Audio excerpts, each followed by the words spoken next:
আমার একজনে কমেন্ট করছে, অনেক কমেন্টই করে উনি, প্রায় সময় শুধু একটাই কমেন্ট করে, তুই যদি ভালো হইতে তাহলে তোর স্বামী কি তোরে ডিভোর্স দিত? না, আমি ডিভোর্সই না, আমি কোনো ডিভোর্সই মেয়ে না, বুঝছো?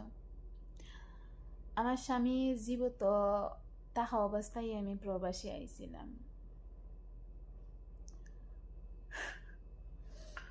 আর এই যে তোমরা না জানি একজনরা এই সমস্ত কথাবার্তা কম না, তখনই অনেকটা কষ্ট লাগে, বুঝছো নি?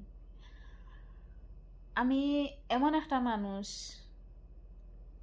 আমার স্বামীর সাথে আমি 5 বছর, মানে 5টা বছর আমি সংসার করছি, কোনোদিন কুত্তার বাচ্চা হয়ে একটা গাইল খাই নাই, মায়ের তো খাইমু দূরের কথা, বুঝছো নি? আমার শ্বশুর বাড়ির প্রত্যেকটা লোক হিমশিম খায় আমাদের স্বামী স্ত্রীর ভালোবাসা দেখে, বুঝছো নি? আমি মায়ের পর্যন্ত কোনোদিনও খাই নাই।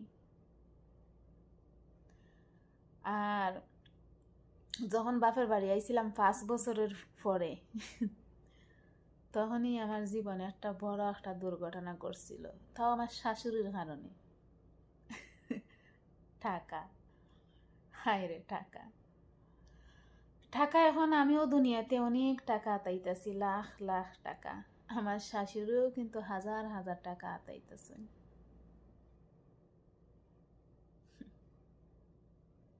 এ টাকার জন্য আমার শাশুড়ির ছেলে নাই দুনিয়াতে,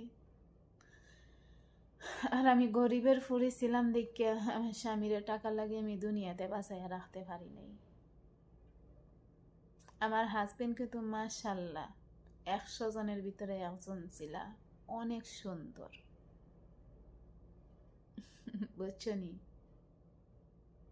100 জনের সামনে খাড়া করাইলে 100 জনের ভিতরে একজন আমার স্বামী ছিল, মাশাল্লাহ অনেক সুন্দর। ওনার কাছে আমি কিছুই ছিলাম না, তাহলে চিন্তা করো, ওনার কাছ থেকে আমি একদিন একটা কুত্তার বাচ্চা হইয়া গাইলে খাই নাই, মায়ের তো খাইমু দূরের হইতা।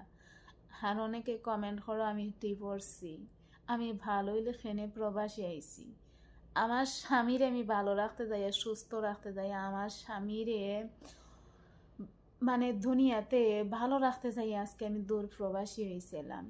2টা দুধের বাচ্চা আমি ফালাইয়া তুই আইছিলাম আমার স্বামীর কাছে বাংলাদেশও, কিন্তু